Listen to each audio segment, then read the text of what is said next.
Welcome to a quick review of the methodology behind the Punto y aparte text. This methodology moves communicative goals to the forefront of the course. It helps students look at grammar differently as a tool for accurate expression, not as grammar for grammar's sake. It narrows the focus to just 7 communicative functions. You will see how the less is more concept starts to pay off in tangible ways. It practices designated functions simultaneously, the way natural language works in real life, and it stresses vocabulary acquisition as key to fluency. This chart shows the 7 communicative goals and the 17 grammar points needed to perform these functions with accuracy. Notice the icons on the far left that represent each of the metas comunicativas. These icons that you just saw in the chart are placed throughout the text in all sections: vocabulary, grammar, culture, and readings. The idea is that task repetition in ever-changing contexts has a very positive effect on language learning and retention. Icons draw students' attention to the specific metas comunicativas they are working with and help them identify the corresponding grammar points needed to express each of those metas with accuracy. We firmly believe that consciousness raising contributes strongly to acquisition and that the icons help students to notice the 7 metas in context. Let's turn now to the Para Empezar chapter. First of all, it is important to make it clear to students that this is just a preview of how the course works. The purpose of this introductory chapter is threefold: to introduce students to the 5 friends, to reintroduce them to the 7 metas comunicativas and the puntos clave needed to express those goals, and to familiarize students with how the green pages work as a constant reference source. The cara a cara section introduces each of the 5 friends in a biographical paragraph filled with cognates so as not to intimidate students on the first day. This is followed by the Habla Sergio or Habla Sara, Habla Javier section, in which students get to know the personalities of the friends and are subtly exposed to the metas comunicativas. You can see here that the first 2 are descriptions, then a past tense, a recommendation, an expression of likes and dislikes, a hypothesis, and a statement about the future. At the end of this section, students sketch out their own short biography to share with classmates, and in the workbook they fill out the Habla Sergio type chart for themselves.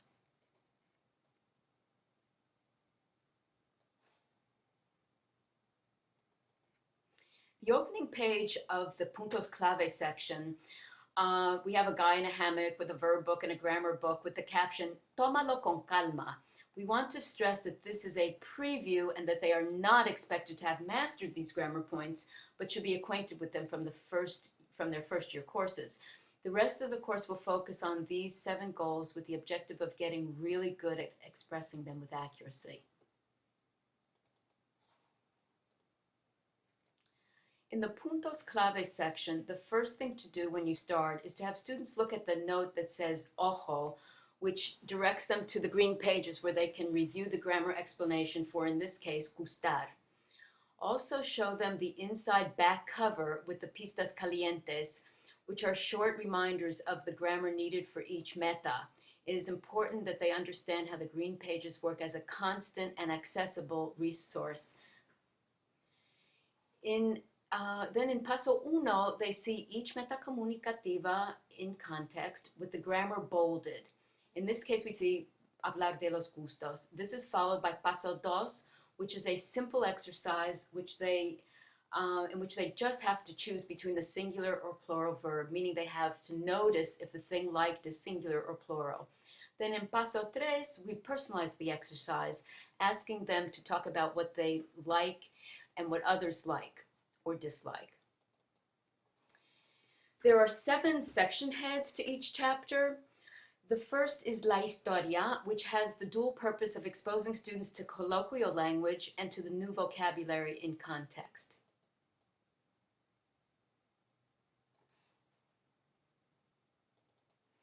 After each opening dialogue, students are asked to play detective and find examples of a few specific metas that appear in the dialogue. This is an important consciousness-raising activity that we want to start them doing right from the beginning. For the vocabulario del tema, We have chosen fun and useful words that students really enjoy learning. You'll notice that some of the words are specific to the region or country focused on in that particular chapter. I'd like to make sure that you are aware of how much support there is in the instructor's manual. For example, under vocabulary, you will find expansion questions for introducing new vocabulary, warm-up questions, preguntas personales, and review exercises such as definitions. Many of the exercises to practice the new vocabulary are communicative, like this one, in which they read short explanations of 3 famous festivals in Spain, and then they have to work in pairs to decide a qué fiesta no deben ir las siguientes personas. Una persona despistada, una tiquismiquis, otra grosera, y otra reservada. So in that way they get to use the new vocabulary.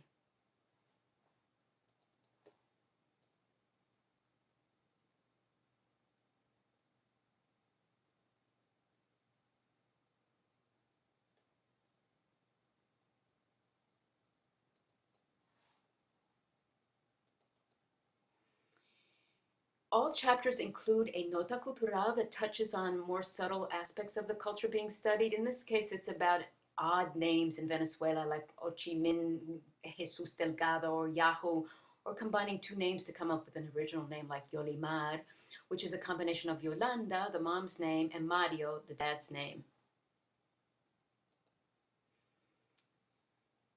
We always include a metacomunicativa activity, and in this case, students will come up with an original name, and then we'll decide in groups of 3 which is the prettiest, the ugliest, and the most original.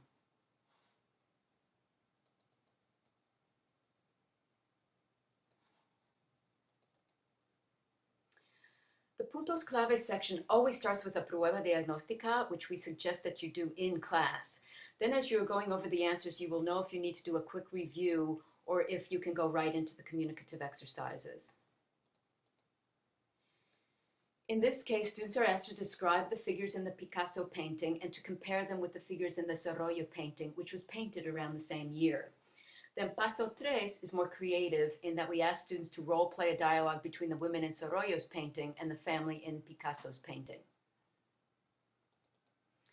The next section is the Rincón Cultural, which has several components. The first is Lugares Fascinantes, which introduces students to 4 places in the region or country of focus. The video blogs that go with each place make them come alive for the students and are a great setup for working with all of the siete metas comunicativas.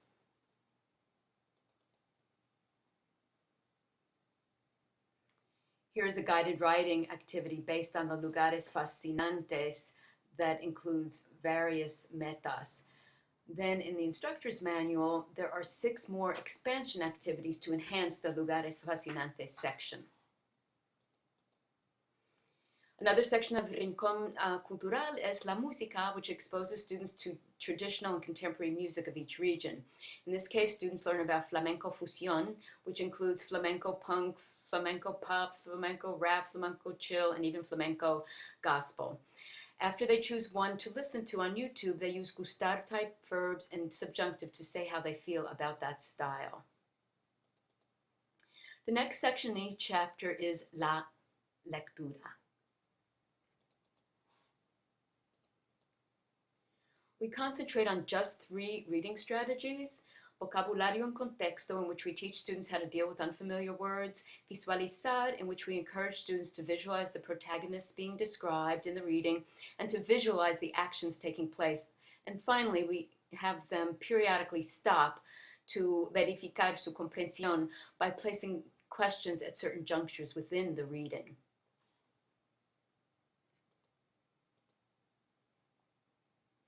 As I mentioned before, the metas comunicativas are found throughout the text, even in the reading section. In this case, they are asked to describe the photograph of Dali and this self-portrait, compare them, and react to both with expressions such as "Es ridículo que, me fascina que." We also embed grammar in the reading sections as well. In this case, we have ser and estar, with the context of the far-out looking Dali Museum in Figueras. 。 . 。 . 。 . 。 . 。 . 。 . 。 . 。 . 。 . 。 . 。 . 。 . 。 . 。 . 。 . 。 . 。 . 。 。 . 。 . 。 . 。 . 。 . 。 . 。 . 。 . 。 . 。 . 。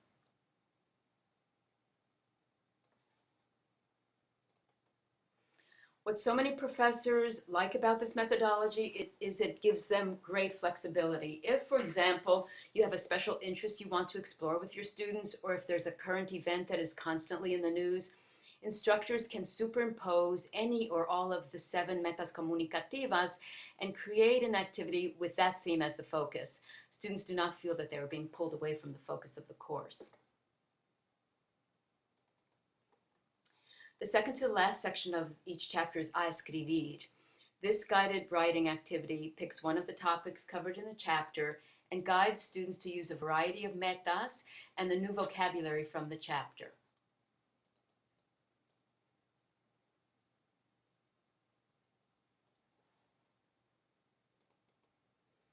Once again, the instructor's manual has suggestions to expand the writing section, including brainstorming activities, composition exchanges, follow-up interviews, grading charts, and more. The final section of each chapter is Hablando del Tema, which is a culminating speaking activity consisting of una conversación,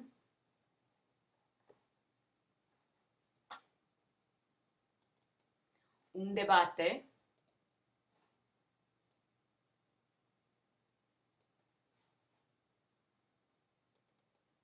and una reacción. You'll notice that in this section, there are no icons. We don't want them to get totally dependent on them. An important part of Hablando del Tema is the preparation of a ficha or index card for each speaking activity. The ficha has a title, then 3 nouns, 3 verbs, and 3 adjectives that are either new words from the chapter or words they have looked up in order to make their point. Words they already know should not be on the fichas. The conversation topic here is reality shows, and this ficha will serve as an aid in the flow of their conversation. In the instructor's manual, there is a different grading rubric for la conversación, el debate, y la reacción. This one is the rubric for la conversación.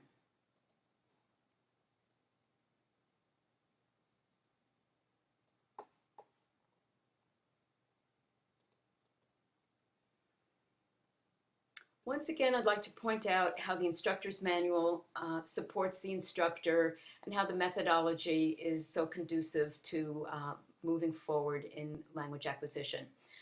First of all, it offers great flexibility. We talked about how any current theme can be incorporated into the curriculum by superimposing the 7 communicative functions.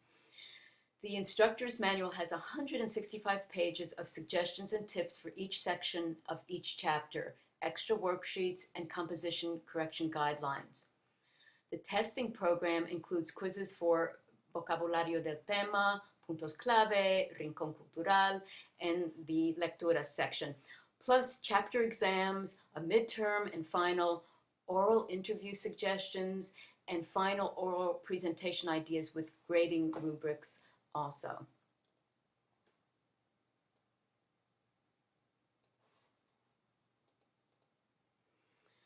Finally, a summary of how this template moves students forward in the acquisition process. A template that revolves around communicative goals, not around self-contained units of grammar, changes the dynamic of the intermediate course to one that gets students off the second-year linguistic plateau. Constant recycling and simultaneous use of more than one communicative goal at a time leads to an alerted consciousness about language and context and a clear awareness of how real-world communication works. Students will learn vocabulary words with the aid of fichas. Their active vocabulary will increase by 250 to 300 words by the end of the course. They will see how vocabulary acquisition is key to moving toward fluency. As students actively participate in creative, thought-provoking, and fun activities throughout the Punto y Aparte program, their speaking and writing ability should improve in both accuracy and fluency. The end result will be a solid base and a feeling of accomplishment. In the end, both students and instructors alike come away with a tangible sense of having moved forward in the acquisition process.